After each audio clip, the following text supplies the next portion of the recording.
You're watching Open Agenda. Well, I think I would say until there's a crisis, there's really not a need. Welcome to Open Agenda.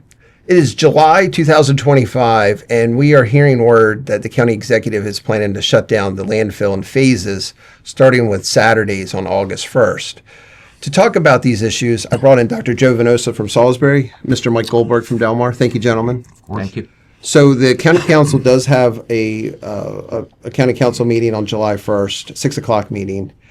They're going to introduce emergency legislation to codify the operating days, the hours, the landfill so that it stays open. But the county executive in June, we found out, actually proposed a phase shutdown, and then she just had her press conference on Monday, June 30th. Yeah. We called this press conference for a variety of reasons. The first that I want to address is the irresponsible reporting that was done on this story last week. I saw a lot of things on Facebook. I saw a lot of things going out. The first thing that I want to say is that the legislation that has been put out by our county council, which is in the brief book right now, and the story that was covered was that this emergency legislation was done to stop some sort of plan that the executive was doing. That is not the case at all. One of the issues that we came across was the lifespan of the landfill. We actually had brought back Wayne Strasberg, who was the former director of administration, brought him back on contract. Our landfill, if you don't know, if you think about an aerial shot of the landfill, is divided up into sections, what we call cells.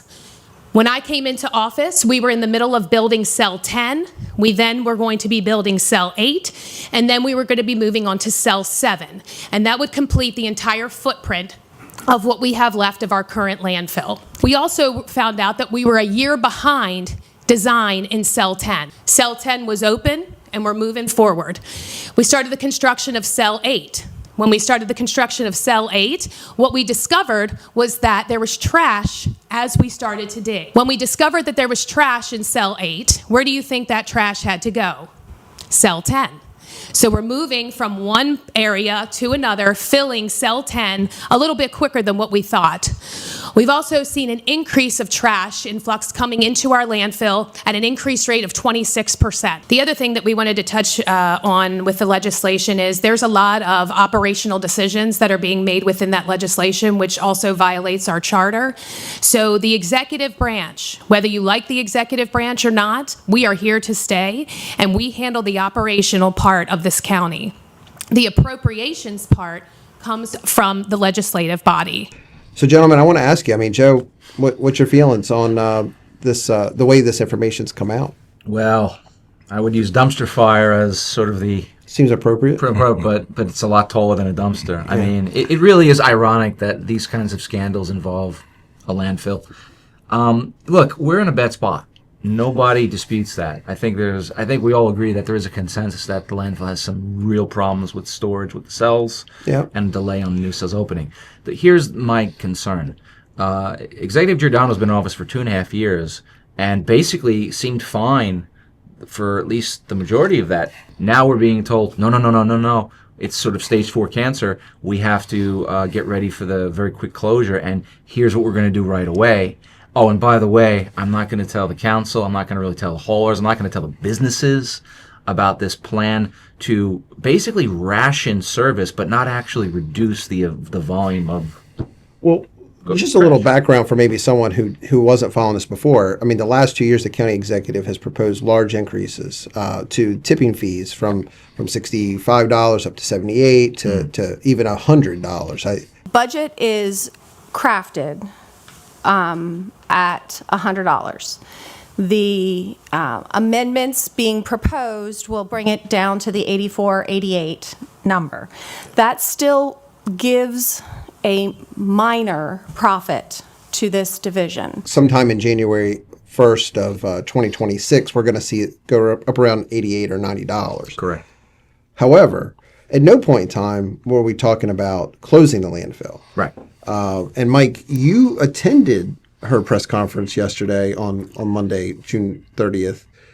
You were there. You were able to ask some good questions. The presentation actually had a lot of information. We've been making outreach to our hauler community since last year. with several public workshops, also engaging the council as it pertains to our tipping fee, which I've stated publicly before had remained too low for too long. Our airspace, you always want to be doing an airspace calculation based on a flyover survey. Prior to the flyover survey that I had requested in March of 2025, we looked at the previous data that was provided to us that said we could anywhere from 3.5 to 7 years. So with the most recent flyover data that we did and our trend analysis with that increase of significant tonnage up to 26% and 165,000 tons coming into our landfill in 2024, we knew we had a problem. What we tried to do from there is look at engaging the hauler community and the council, and we appreciate a lot of the council's comments about the idea of diverting waste away from our landfill and the concept of not allowing any material that's outside of Wycombe County to come to us. However, the legislation that was brought to bear and will be heard tomorrow night is flawed, I will say. The main thing is that the council introduces legislation that will codify the allowance of trash from outside of Wycomico County. That is in direct conflict and a violation of our state refuse disposal permit. Our state refuse disposal permit, all pertinent supplemental documentation, and including our 10-year solid waste management plan that was recently adopted by County Council resolution and approved by the state of Maryland in the spring of this year, late winter, spring of this year, says that our landfill only takes intra-jurisdictional waste. That means that our landfill serves the population of Wycomico County and no other. Very, very diligently right now to ensure that we get cell number 7 open, hopefully by no later than May of 2026, so that we do not have to go into a crisis situation where we are shutting down our landfill. Once we get cell 7 open, as soon as cell 7 opens, we start groundbreaking across the road for our horizontal expansion, which we've already been in the process for years, this county has, of the hydrogeologic evaluation on that side of the road in preparation and preliminary design to make sure we never run into this problem again. We have to stop taking trash from other counties. We need legislation that codifies a full prohibition with enforcement tactics, and that's something we were already working on before this legislation was introduced. When we don't communicate and collaborate, this is what happens. You get reactive legislation that has to be amended because it's in violation of our state law now, our state permit. I'm hoping that the council will withdraw the legislation being introduced tomorrow night. That way we have a full scope of what is going on. We would love to share the information that we've gathered from Maryland State Department of Environment, working hand in hand with our county attorney, making sure that we are following every state guideline that we are supposed to. She had planned to present this to you, that we could have a work session in the middle of July. You've been in office for about 2.5 years at this point. And to the best of my knowledge, this is the first time that we've heard of any kind of a landfill plan that's been released to the public. And actually the comprehensive plan was put in front of them in January. That the county developed a solid waste plan, submitted it to this council, and submitted it, I assume, to the state. And it says the Newland Park landfill is adequate to meet the proposal. In January. And in January. And then we got the aerial in March. He's talking about a plan that came out in October of 2023. And again in October of 2024. So 3 months or a year and 3 months before they submitted this plan, he's now saying they knew that the Newland Park landfill was not adequate, but they told the council and they told the state it was. We are not finding out that there's an actual crisis, as the county executive described it, until now. I mean, she has not presented any prior plans to address the diminishing space remaining in the landfill until now. Other than the tipping fee increase. But the tipping fee increase doesn't necessarily not related have a direct impact to the It was somewhat volume. of a deterrent. It's somewhat of a deterrent, but ultimately with in-county trash, at least, you're going to get the same volume. With respect to her proposal to prohibit trash originating from outside the county. Frankly, I agree with that. I think that is appropriate. I think it is prudent. And this goes to the crux of the crisis, which, and again, I'm using that word intentionally because the executive finally uttered it at her press conference, but in a very, I thought, troubling way. I mean, what was the exact term? She didn't want to play, or she did not want to notify anybody until there was a crisis. Right. So don't inform the public about the crisis until there's a crisis. Well, I mean, on June 3rd, there was a budget meeting regarding the landfill tipping fees. At no point was this brought up. Right. Now, at the press conference yesterday, Mike asked this really good question, I think, and he's done some follow-up work. We whether or not the permit would allow out-of-county trash. And the response was that the permit says no, right? Adam Corey and Ms. Giordano stated that the permit does not allow out-of-county trash, but there seems to be some question about that. It seems that may, in fact, not be accurate. I want to bring John Cannon in after this segment, and I want to ask him those questions. I mean, he's obviously going to take this legislation up tonight as the president of the county council.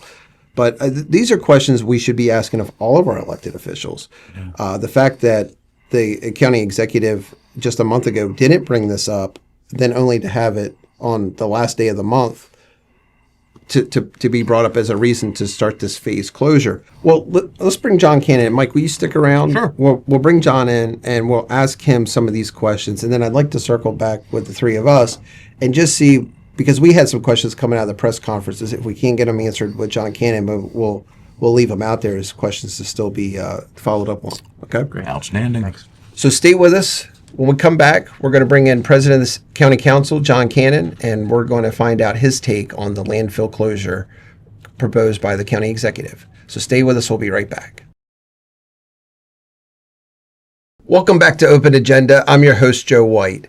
To get more insight into the potential issues at the landfill, I wanted to bring in President of the County Council, Mr. John Cannon. Thank you. Pleasure to be here. Thank Mike, you. Thanks for sticking around. Of course.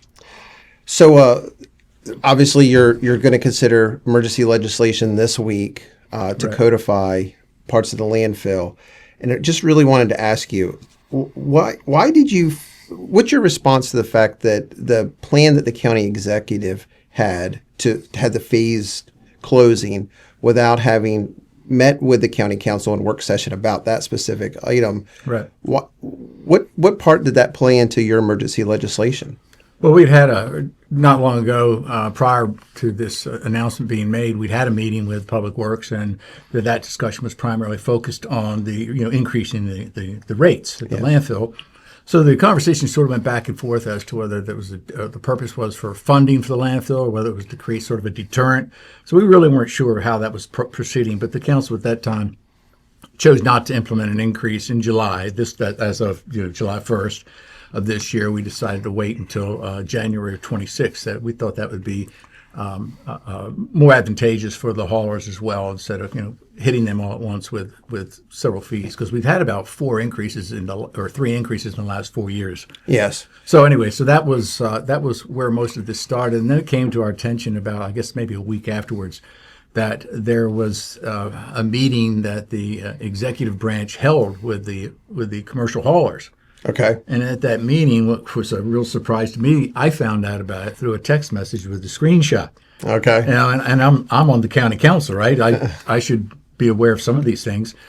So point being is what really surprised us that there was a recommendation to close the landfills, just close the landfills on Saturdays on August the 1st. Which is in less than 60 days. Yeah, which is like immediate. Yeah. And after that, on October 1st, it was going to be to close it on Saturdays and Mondays. And then it was going to be February 1st, they were going to pick another day. Yeah. And then July 26th, it was going to be considered the possibility of closing it altogether. So it would be closed for ultimately 3 days during the week and then completely closed by July 1st of next year. Yeah, but I would say by July 1st of next year, you may have already put all these people out of business. I have no idea.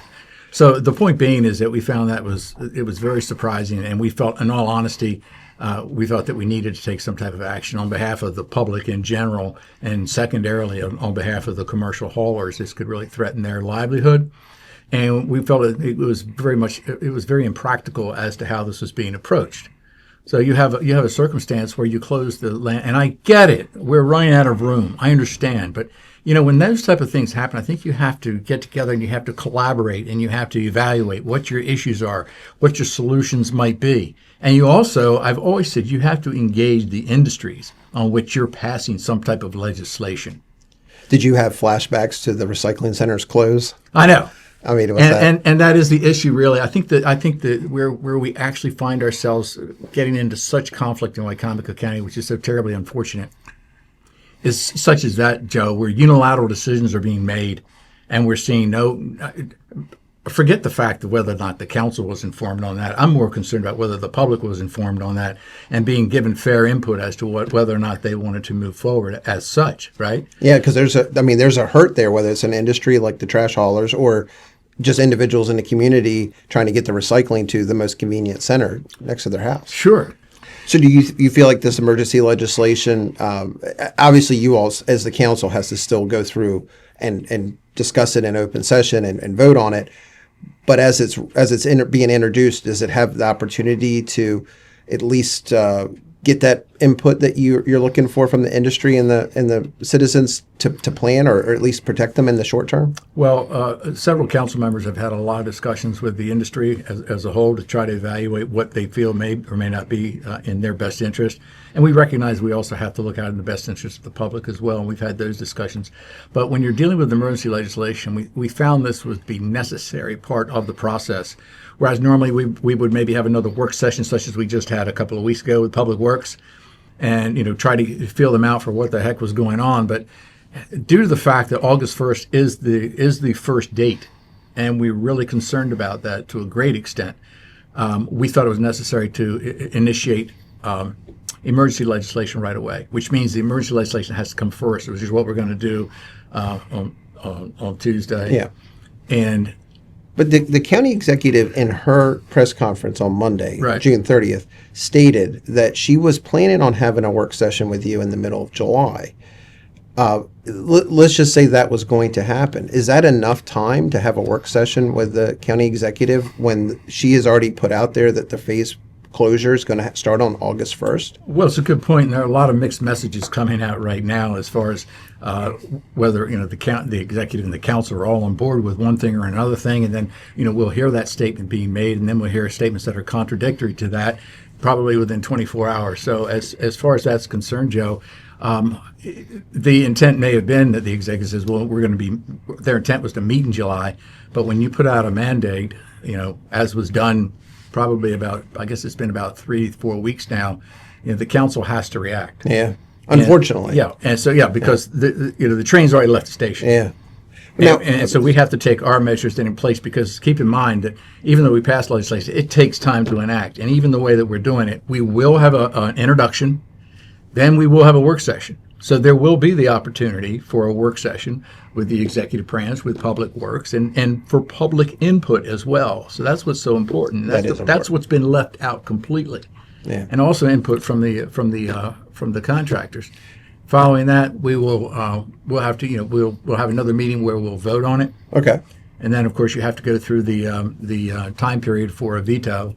So we're figuring worst case scenario, we'll be able to land on this bill as being in effect on September 2nd. Okay, so there may be a period of time where the landfill's closed on Saturdays. Exactly, and that's why there's sort of the sense of urgency, because we feel that we want to try to come back to some common sense ground where the public and the haulers themselves all have really gotten a fair shake out of this. Well, speaking of contradictory information that's out there, Mike Goldberg and some others have done some research. Yesterday, the acting superintendent of the landfill, Adam Corey, said that the Maryland MDE permit does not allow trash from outside the county to come to the landfill. Mm-hmm.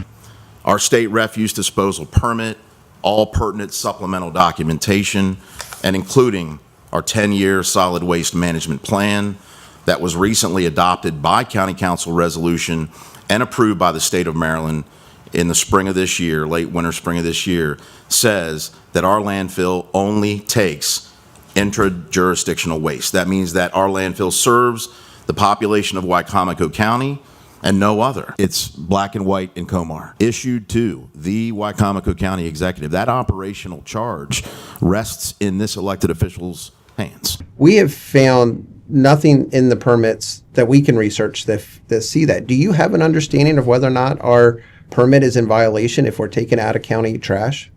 No, Joe, I mean, it's a good point, but we've already reviewed that. We had Mr. Benson look at that. Yesterday, the county executive and her staff held a meeting with the press to discuss the landfill issues. During that meeting, it was represented that Wycomico County has a refuse disposal permit with the Maryland Department of the Environment, and that refuge permit related or had language in it that restricted Wycomico County's ability to take out of county solid waste. Have reviewed that permit. There is not any express language in the permit that restricts Wycomico County from accepting out of county refuge or solid waste.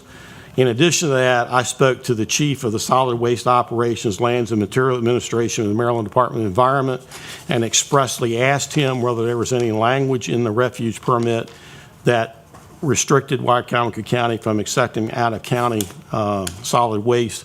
And he assured me that there was nothing in the permit that had to do with solid waste, out of county solid waste. In addition, there was a representation that Wycomico County has a 10-year comprehensive solid waste management plan, and that there was some language in that plan that restricted out of county solid waste. That solid waste plan was presented to the council in January of 2025. If you review that plan, which is on the website, county solid waste plan states the Newland Park landfill is adequate to meet the projected demands for the foreseeable future. However, the county should begin to explore the possibility of expanding into adjacent areas at the Newland Park site or identify possible locations for a new facility. The relevance of that is that in January of this year, the executive and the landfill informed the county and the state that the Newland Park landfill was adequate and there was no need to make modifications except to consider expanding it. And from his interpretation of the statute, it simply allows Wycomico County the right to refuse. But it doesn't set down any parameters or any mandates that no out of county services can. He said that 3 different times. I mean, he didn't double down; he tripled down on that statement. Yeah. So I mean, is that just it's an option, but it's definitely not, because they were almost seeming like the county executive's names on this permit. Mm-hmm. And if we violate this, that somehow she is directly in trouble with the MDE. Is that? I have no idea how they're trying to present this. We're just taking the advice from our legal counsel that says, as is written with a legislative bill, we can move forward as we're doing right now. Okay. And I don't believe that the permit says Julie Giordano, county executive. I believe it only says the county executive. Yeah. So, she's tried to make it very personal, but it's not. It refers to simply the executive branch of the county government. I'm pretty sure that when when our county executive filed suit against us about appointments that were made, we all paid for that bill. So I don't think it's any one individual's ever been held accountable, at least not so far. Right. Do you feel like the life of the landfill, the expected life of the landfill, has changed since 2022? Do you feel like it's more or less still the same?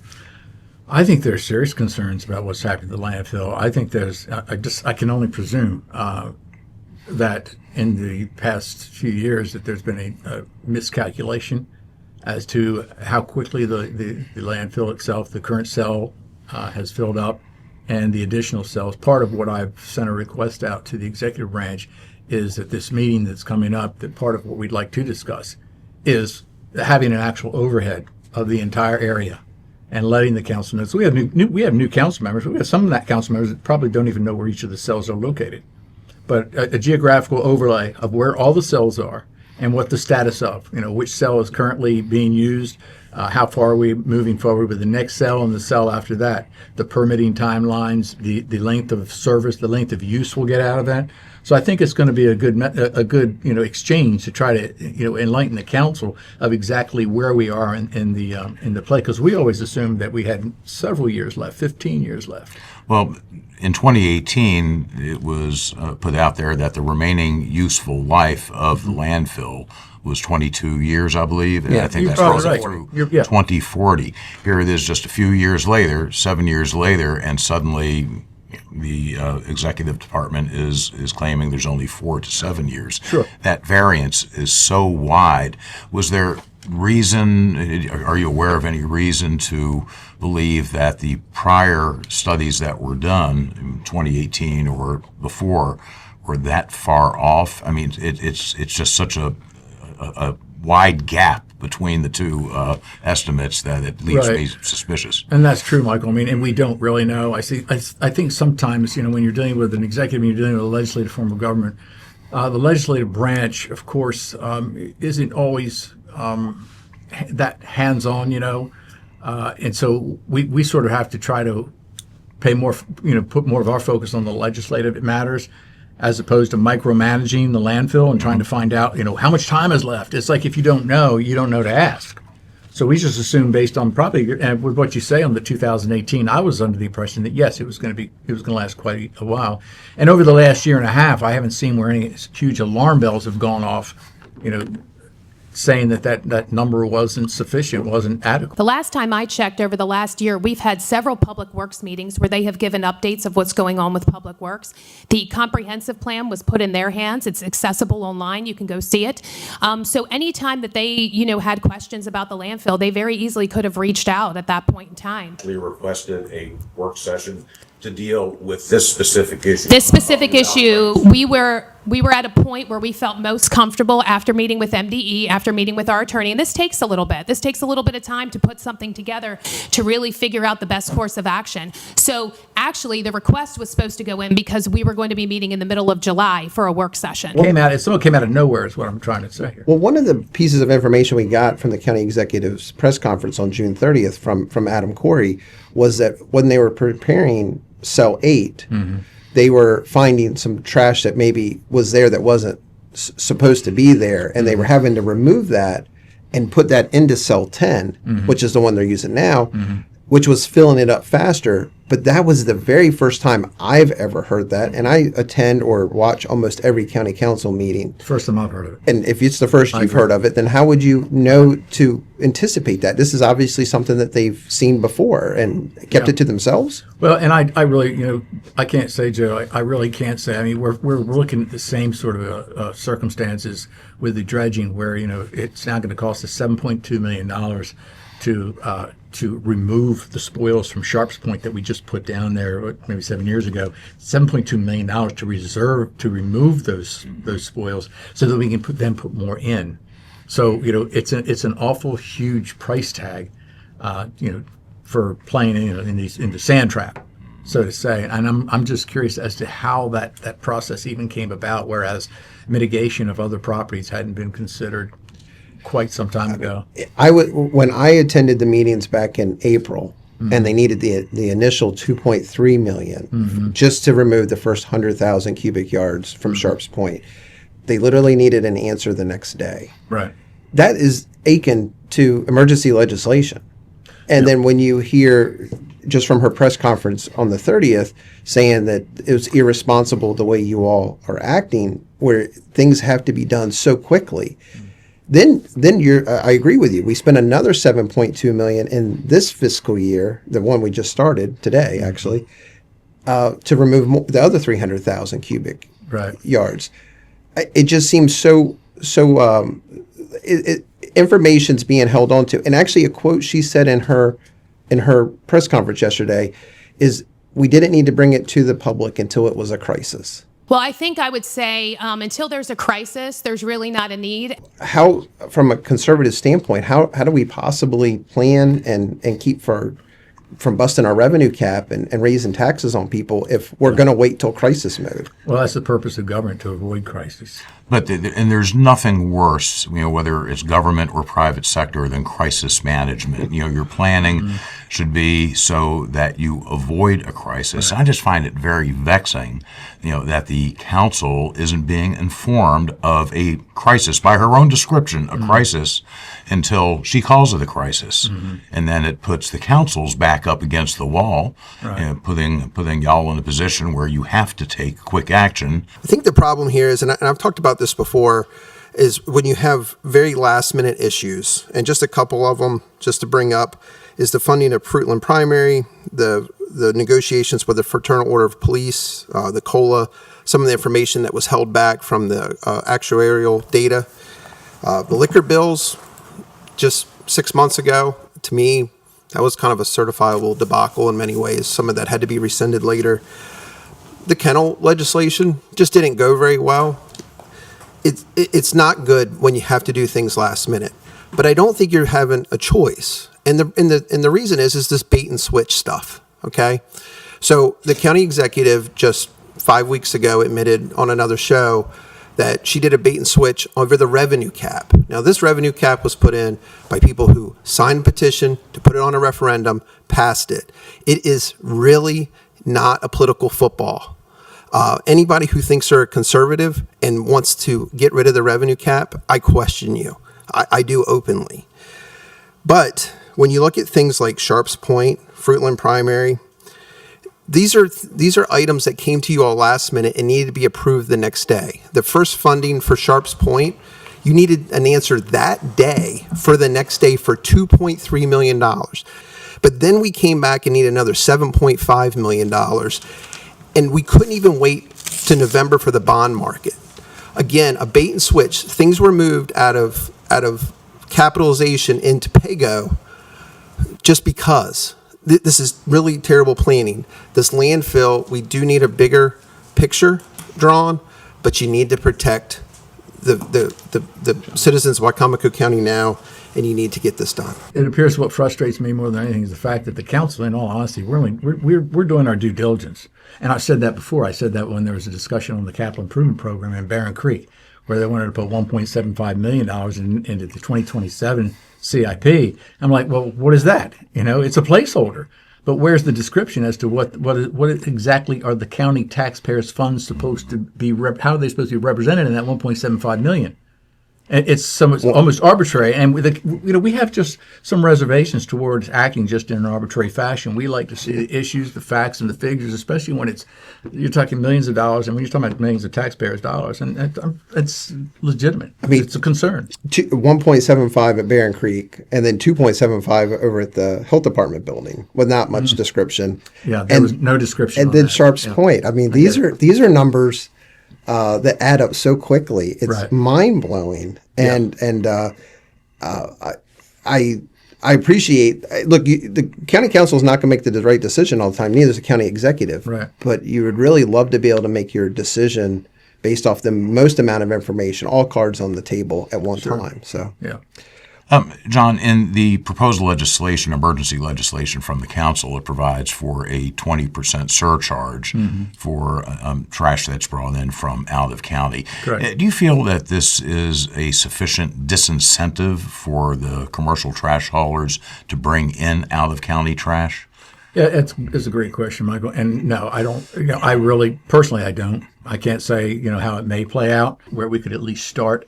And in the process between now and when this bill is passed, I'm hoping that we come to a more exact number of what may be considered a deterrent.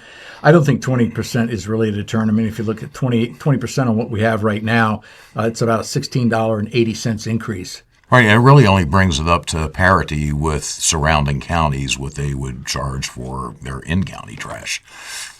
I would disagree. I think the other counties, Worcester County was at 80, Somerset County was at 75. So I think just when we go to our next increase to 88 or 90, whichever they pick for January 1, we're going to be above Sussex, Somerset, and Worcester County.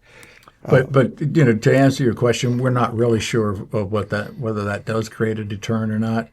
I don't really think cost increases really does create a deterrent. I think they just pass those costs on to their clientele. This is more about logistics, likely, right? For them, it's all about logistics. Yeah, you're having a trash truck and you're wanting to make as many stops in a straight line as possible and end full at a dumping place. Right. But one question I would ask is, if we go down to Snow Hill to Worcester County's landfill, will we find some Wycomico County trash there? And do we expect a trash company to leave Salisbury, ride down St. Luke's Road, hit a property line, turn around and come back, maybe hit some of Fruitland, come back to the landfill, and then drive all the way to Ocean City and maybe pick up some stuff and end up in Snow Hill just to have to drive all the way back to Salisbury for the end of the night? Yeah, it doesn't work. They get 3 miles to the gallon. Yeah. So it doesn't really work. But I think the reason for that, Michael, for that 20%, as you're asking about, was pretty much in the last conversation that we had when they wanted to increase the rates immediately in July, and then again in January. We sort of had the impression that possibly it was being treated as a deterrent. So this is sort of like a kind of like an olive branch and saying, okay, we'll try to maintain some type of measure of increases for out of county services if you think that's what should be done. So whether or not that plays out as a reality, we'll have to see over the next month. Do you believe that what the executive proposed at her press conference on Monday for disallowing all out-of-county trash, do you think that's practicable, or do you see some issues with that? It's what we're implementing is that primarily for commercial businesses and industrial businesses that are going to be bringing construction and demolition materials in. Absolutely. When you think about somebody, some agency that has to tear down an entire house, and then they bring that to the landfill. That's a lot. I would only like that to be in Wycomico County. Yeah. It's a lot. It can really hamper your business. Thank you for coming in and speaking about the Thanks, landfill. We really appreciate your time, and we'd like to follow back up with you maybe as the rest of this process goes on. Of course, we'll be at the county council meetings for the public hearings and that sort of thing as well. Yep, anytime. Thanks. Well, stay with us. We'll be right back.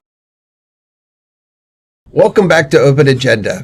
So we've had a chance to speak with County Council President John Cannon, and just to wrap up, brought in Dr. Joe Venosa. Thanks for sticking around. Mr. Mike Goldberg, thanks for staying. Yes, sir. So, gentlemen, Mike, I know you had some questions coming out of the press conference from yesterday. You and I had a chance to sit with President John Cannon. What do you think still needs to be answered, whether folks want to go to the county council meeting or reach out to the county executive directly? Well, I think one of the biggest question is, if not the biggest question, is why was the situation at the landfill being withheld from the county council? The current council, they are not being made privy to the details of the problem. They don't know that there's a problem, a crisis, as the county executive described it, and until the press conference yesterday. Yeah. Nothing has been communicated to them. To me, that's simply unconscionable, because this is an effort that will require a cooperative effort between the council and the executive. Yeah. And if the executive has the primary responsibility and is not communicating to the council, how do you resolve the problem? Well, and this is the essence of it. We could critique, and obviously I don't want to spend time with it. We safari at the quarry is one thing, right? That's the kind of lack of transparency that is bad. But this is paralytic to sort of the county, because you're dealing with, in regards to the landfill, you're dealing with simultaneously an environmental crisis, a fiscal crisis, and a logistical crisis. And for the county executive to be on the job for 2.5 years and to have never really brought it up until recently, and then to sandbag the public, forget the council, the public, about this triple threat. With a 6-week notice. With a 6 weeks notice that, as we now talked about with President Cannon, it really can't be addressed in the short term without emergency legislation until September. Well, I think it's easy to see why someone who lives in the Shadow Hills neighborhood would be upset about Safari at the Quarry. Totally. Yeah. But let's take them out of the equation for just a minute. Yeah. Why was it that someone like you and I, who don't live near Shadow Hills, yeah, why were we concerned? Well, it's because if you take the example of how that was handled and you put it on something much more important like the landfill, yeah, these are the results you get. This is the thing. It's the pattern, right? Yes. And again, no disrespect to the people at Shadow Hills or anywhere else, but we are dealing with probably the biggest crisis in recent county Well, history. and don't forget, the county executive just recently was bragging about how she did a bait and switch over busting the revenue cap to the county council, right? Right. So, it's is this a duplicity. is this a bait and switch? A bait and switch? Yeah. We don't know. We don't really know what's going on up at the landfill because again, you don't have the information. I think her available. credibility is gone because she explained that she did a bait and switch. There's a consistent pattern of behavior here, and that pattern of behavior is shrouding the truth from the public and from the council. Of course, Shadow Hills kind of opened that was county round residents' one of eyes to what's going on. Actually, I think the Matt Leitzel thing opened Well, it up. yeah, that's true. And then So Shadow Hills walked it's right just on in. One of many, taking away the recycling centers, the convenience centers. Yeah. This is also the same department who just came to the county council to ask for $10 million to pull soil out in an emergency at a Sharps Point for the dredging, and then said they couldn't even wait till November for the money to be bonded. So, I mean, bait and switch, one crisis after the other, admitting that we don't go public until there's a crisis. This is no way to manage a government. It seems like the lies are piling up higher than the trash at the landfill at this point. Well, And add to it, submitting budgets late where it puts the council in a position where they have to make snap decisions in order to be in compliance with the terms and conditions of the county charter. There is, again, a consistent pattern of behavior, and that pattern of behavior is grossly irresponsible. But this one really has the potential. I mean, this could be a big deal. This could be the big one. well, it's not again, pattern of behavior. And look, and let's not let the county council completely off the hook here. Yeah. They have shown, if we go back to the kennel legislation over the winter, Yeah. they're not great at doing things when they have to do them last minute. Sure. We bought the health department building in a rush, Yeah. and then we're kind of in a rush to renovate it at like half the cost of the whole building itself. Yeah. That's not the position to put them in to get the best out of them. True. And then on top of that, this is about our 7th crisis in 6 months. Yeah. And I'm not talking Shadow Hills here. I'm not Yeah, talking but about that kind of stuff. I'm just talking about Sharps Point. Which raises the other question is, God forbid, what's next? We don't know. But it's coming. We joked. I mean, today is the first day of the fiscal year 26. That right? is Yeah. true. And we have a little joke inside bet on which department's going to come to the county council first within the first 60 days and go, we had no idea this was going to happen and we need lots of money. Yeah. Well, what's the old expression? Never let a crisis go to waste. Yeah. Well, when you've got multiple crises, it's So what do you think, Dr. Venosa? What, from a political science standpoint, which I'm not, but go ahead. Yeah. well, History, you're, but it's okay. you're the closest one. All right. Yeah. Political science standpoint, what if folks, the regular citizens out there, what do they need to know, and what questions should they be asking? Well, again, simply put, you need to know that we have some serious problems in our county right now, particularly with regard to the landfill, where it is this trifecta of problems: environmental, logistical, and financial. That affects everybody. Every business, every homeowner, every renter, every kid who makes a dirty diaper, whatever. It all is wrapped up into this issue. And when you have no real communication from the administration that is supposed to take care of us, it's supposed to protect us, and then you just have excuses at the last minute coupled with a rush to basically put other companies and businesses perhaps out of business, we're in real trouble. And so regular citizens need to understand something, that while we don't think of local government as the most interesting or sexy thing, it really does matter where our trash goes or doesn't go. Yeah. And it's literally piling up now in ways that I think a lot of people just were not told about, unfortunately. I just don't feel that the county executive is focused on the big issues that really matter to the citizens of Wicomico County. She was more interested in the first 2.5 years of her term in fulfilling campaign promises to her allies, her friends, and her donors. So this wasn't really on her radar, perhaps, until more recently. And now, surprise, there's a crisis. Well, just a couple months ago, she's already stated that her attention to some degree has been turned to running for re-election. So, is that the litmus test here? Is if it's an issue that could go to re-electing her, she's interested? If not, I think that's why the press conference happened the way that it did. I mean, every press conference by a politician to some extent is about electoral politics, right? To some extent. Granted, yeah. But this really was an attempt by the executive's office, I think, to go from being on the defensive to then try to switch it around, switch the narrative to then put blame elsewhere. Yeah, and that she's part of the solution, which Correct. in actuality is not. Right, and that's a classic sort of maneuver of any person or entity that's trying to take advantage of a crisis situation is, you become the agent of the solution even if you're the cause of it. Well, we are 1 year ago from her last press conference out in front of the government office building touting the dissolution of the monopoly for liquor bills. Right. And the key quote there was, "We open the door, we might as well walk through it." Yeah. I think we've definitely opened a new door. Irony being, And to the point I was making earlier, who were the beneficiaries of that? Her campaign donors and political allies, not the people of the county. Yeah. a sense of pattern. Well, we're going to continue to follow this story, and we hope that you will as well. So thank you for joining us for this edition of Open Agenda. We'll be back next week with another new episode. This is not a Julie Giordano, Mike Goldberg show.